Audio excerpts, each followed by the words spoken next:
Traz agora para vocês uma entrevista importante. A gente vai ouvir o líder do governo no Congresso, o senador Randolph Rodrigues. Ele está com a gente aqui já conectado. Oi, senador, muito boa tarde. Bom recebê-lo de novo Dani, aqui. boa tarde. Satisfação falar com você, com todos os telespectadores da CNN. Boa tarde a todos. A satisfação é toda nossa. Senador, a gente tem muito o que tratar. Hoje teve reunião.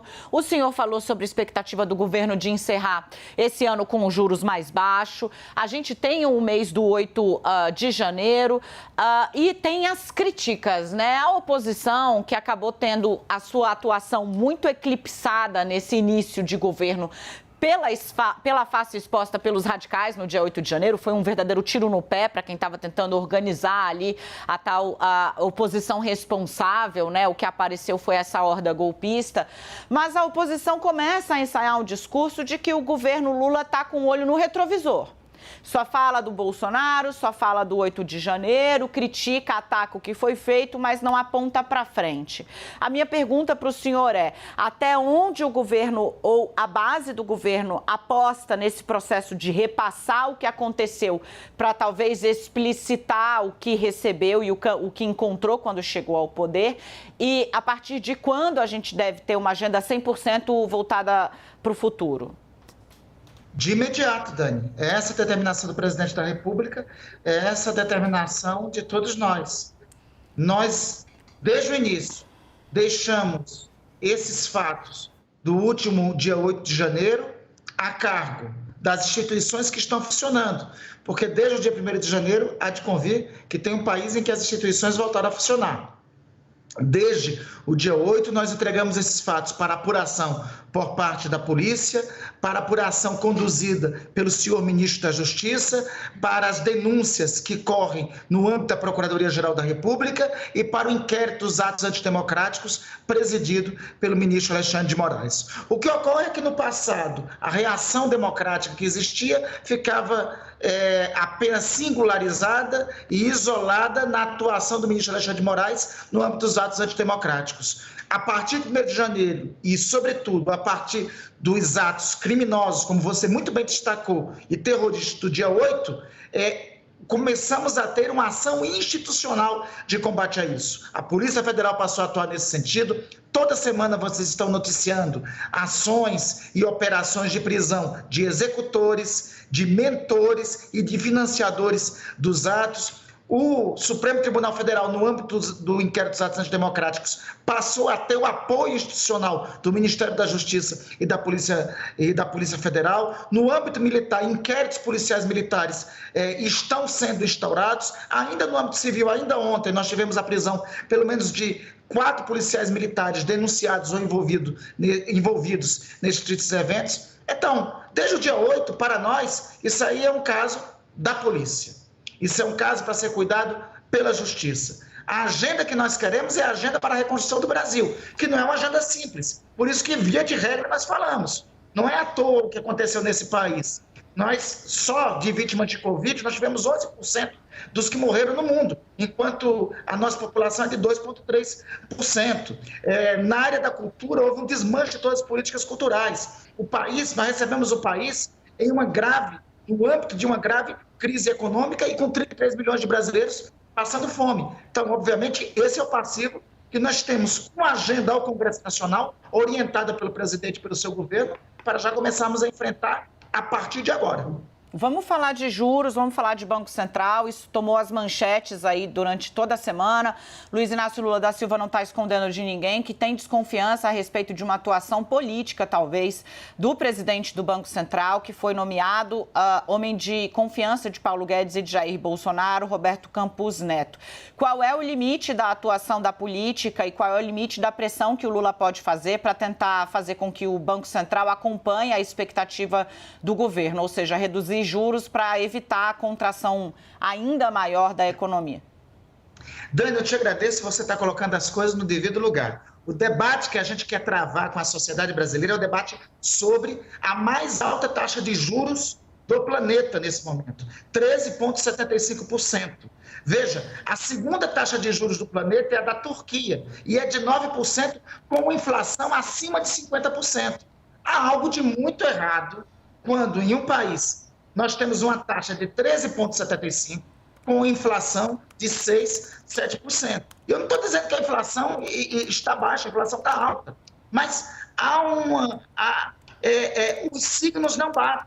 Nós queremos debater isso com a sociedade brasileira, porque, convenhamos, nós respeitamos o Banco Central, respeitamos o presidente Campos Neto, respeitamos que foi consolidado pelo Congresso Nacional. Eu votei contra, mas fui vencido em relação à autonomia do Banco Central. Mas, convenhamos, o tema da taxa de juros não é um tema que pertence somente ao Copom, é um tema que pertence a todo o setor produtivo brasileiro. Interessa ao pequeno empreendedor, interessa ao grande industrial, interessa ao médio comerciante, ao grande comerciante, ao dono do supermercado e, enfim, interessa à sociedade brasileira. Veja, hoje, o ministro Haddad, em uma reunião que nós tivemos, chegou a dizer o seguinte: se nós quisermos fazer uma PPI, a empresa privada que participa da PPI vai pagar 20% de juros. Qual é a empresa privada, qual é a iniciativa privada hoje que vai topar fazer PPI a essa taxa de juros? Então, esse tema não pertence nem somente ao mercado, nem somente ao Copom. É um tema da sociedade brasileira. E o que o presidente da República buscou desde o início é travar esse debate com a sociedade brasileira. Perguntam, alguns ficam preocupados ou, abre aspas, nervosos, fecha aspas, de que o presidente do Banco Central virá ao Congresso Nacional. O presidente do Banco Central precisa vir ao Congresso Nacional sempre, porque existe aqui no âmbito do Senado a Comissão de Assuntos Econômicos, será instalada na última semana de fevereiro, primeira semana de março. É natural que venha aqui o ministro está fazendo, o presidente do Banco Central, e que esse debate ocorra com a sociedade brasileira. Mas daí, só para ser mais claro, não tem nenhuma iniciativa para revisão do status para o qual o Banco Central foi alçado e que foi aprovado pelo Congresso Nacional há 2 anos. A gente está com o senador Randolfo Rodrigues, ele, pela primeira vez aqui, não, né, de público, né, fala, não existe, para ser claro, não existe nenhuma iniciativa para alterar o status de autonomia. Ontem a gente trouxe esse bastidor aqui, senador, mas eu vou insistir já convidando os meus colegas de Yuri Pito e o Leandro Rezende para falarem com o senhor sobre o limite da pressão política. Ontem a gente falou, olha, o que estão dizendo é que o Lula quer puxar o Banco Central para o diálogo, para entender que o plano de voo do Guedes era um e do governo Lula é outro, e que eles estão buscando aí uma, digamos, sintonia. Mas, insisto, né, até onde pode ir a pressão política, né? Mudar a autonomia do BC, não. Mas e o presidente? Até o ambiente do diálogo sobre essa taxa de juros. O que queremos debater, e vamos debater com o Banco Central, porque, vejamos, a autonomia do Banco Central não quer dizer autonomia em relação à sociedade brasileira. Aliás, o Banco Central exige, por conta de objetivos públicos que estão alçados em lei, que tem que ser alcançado. Dentre esses objetivos, meta de emprego e de redução do desemprego e metas de inflação, entre outros. Esses objetivos, e junto com isso, meta de crescimento, esses objetivos não dialogam com uma realidade que está sendo colocada. Nós temos a inflação de demanda, por que a taxa de juros de 13,75%? Nós precisamos de explicações objetivas em relação a isso. Incerteza fiscal, não me venham falar de incerteza fiscal em relação ao governo. O ministro Haddad, o meu colega líder do governo aqui no Senado, já anunciou que até em abril nós teremos uma nova proposta de âncora fiscal para aprovar aqui. Ainda ontem o ministro Haddad reuniu comigo e reuniu com os demais líderes do governo e também com líderes aqui do Senado para dizer que a reforma tributária pode representar para nós 10%, pelo menos, de crescimento econômico, 10% de crescimento do nosso produto interno bruto, somente com a sua aprovação, com a sua apreciação. Isso é uma determinação do governo aprovar a reforma tributária. Veja, tem uma medida provisória do CARF, Dani. A medida provisória do CARF, ela representa uma recuperação para os cofres da União de quase R$1 trilhão. Veja, esse status do CARF que hoje está colocado é um status único no mundo, não tem outro país no mundo. E é um status, por ser único no mundo, pode nos trazer consequências, inclusive para nós ingressarmos na OCDE, porque somente aqui nós temos uma circunstância que não me venham dizer que é indúbio pro contribuinte, é indúbio pro sonegador. É uma circunstância em que o empate no âmbito do CARF, que só alguns chegam até a instância de deliberação do CARF, beneficiou ao longo desses 2 anos de vigência desse atual sistema 120 empresas e outras 100 mil sequer chegaram a se beneficiar, a buscarem, a terem esse benefício. É isso que queremos discutir. E isso são medidas fiscais concretas, que inclusive o próprio Banco Central, na última ata do Copom, apontou como medidas apoiadas e aprovadas por parte da equipe econômica. Deixa eu trazer os meus colegas. Meninos, venham para cá. Leandro Rezende e Yuri Pita trazendo novos ingredientes para essa conversa. O líder do governo acaba de sair de uma reunião longuíssima com o Luiz Inácio Lula da Silva, senador Randolfo Rodrigues. O senador, seus colegas saíram reclamando de fome, viu? Diz que começou com um café da manhã, avançou no almoço, não apareceu comida.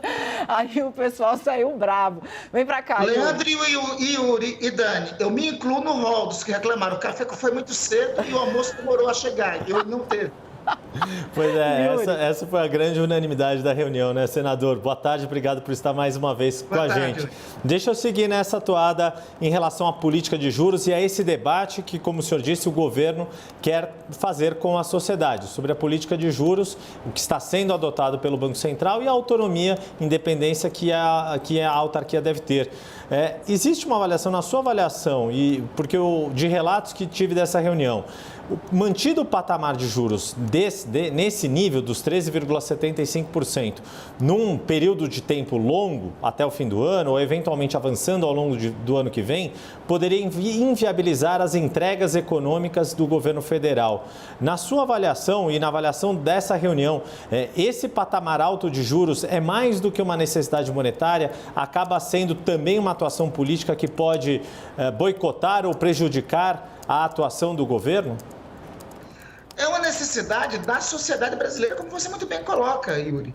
Ora, se é uma necessidade da sociedade brasileira este problema, eu vou tratar assim, da taxa de juros, então, a política é a esfera de decisão e a esfera porta-voz da sociedade brasileira, visto que nós estamos sob a égide de uma democracia representativa. Se é uma necessidade da sociedade brasileira, é óbvio que os agentes da política têm que sobre ela se manifestar, seja o presidente da República, nos liderando neste caso, seja os membros do Congresso Nacional. Então, é uma necessidade da sociedade, porque assim, não há, assim, sendo claro e direto, Yuri, não tem como não se resignar com uma expectativa, segundo o mercado, de crescimento de 0,77%. Nós não podemos passou essa época de que tinha governo que vinha o horizonte em que o crescimento poderia ser abaixo de 1% e ficava com a boca escancarada, cheia de dente, vendo a hora da morte chegar, com brasileiros no desemprego, com a economia se deteriorando, com empresas fechando. Né? E passou da época em que o presidente da República deixava de tratar os assuntos que interessavam centralmente à República e centralmente ao país e passava em lives durante a semana a tratar coisas de interesse menor e pautar sobre coisas de interesse menor que não interessavam à sociedade. Interessa ao governo do presidente Lula, que nos lidera, interessa a todos nós debater a taxa de juros, porque queremos debater a taxa de juros porque o país tem que crescer. O país tem que crescer porque tem que gerar empregos, o país tem que crescer porque tem que tirar 33 milhões de brasileiros que estão passando fome e outros 140 milhões que estão em situação de segurança alimentar. É por isso que esse debate tem que ser pautado e é por isso que o presidente nos lidera para debatermos sobre isso. Leandro? Obrigado, Dani. Senador, obrigado por mais uma vez estar conversando aqui conosco, né? Eu conversei recentemente com integrantes da oposição, do PL. Eles fizeram uma conta de que 25% do partido na Câmara está disposto a votar com o governo Lula. Sei que também tem um mapeamento no Senado para saber quem que votou no Rogério Marinho que pode compor com o governo. Quais as contas que vocês estão fazendo para poder começar o ano com uma base maior do que aquela que o Lula tem hoje, senador? Bom, Leandro, eu vou já procurar o líder Guimarães lá na Câmara para a gente aumentar essa meta aí. Tem que ser pelo menos 30% da base que está lá no Partido Liberal, porque eu tenho certeza que boa parte ali dos colegas deputados que foram eleitos tem disposição de ajudar a reconstruir o país, né? Não faço régua de generalização sobre posição política com quem quer que seja. Então, eu estou muito convencido, Leandro, que nós vamos ampliar a base de apoio do governo na Câmara para chegar ao número constitucional. Hoje estamos um pouquinho abaixo do número constitucional, que é de 308 deputados, e no Senado também superarmos bem o número de votos que teve o presidente Rodrigo Pacheco. Veja que já no Senado nós tivemos 49 votos, né? Eu acredito que muitos dos que chegaram a votar contra o presidente Rodrigo Pacheco estão à disposição, e eu tenho já conversado com eles, né, junto com o senador Jacques Wagner, aqui no Senado mais especificamente liderado pelo senador Jacques Wagner, temos conversado com eles no sentido de dialogar com a base do governo. Qual é a nossa meta? Nós temos um horizonte confortável para fazer mudanças constitucionais, né? 55 no Senado eu considero que é um número razoável, 310 a 320 na Câmara eu considero que é um número mais do que razoável, porque entre as reformas que temos que aprovar, uma delas é necessária e imperiosa, é a reforma tributária. Precisaremos dos votos para isso.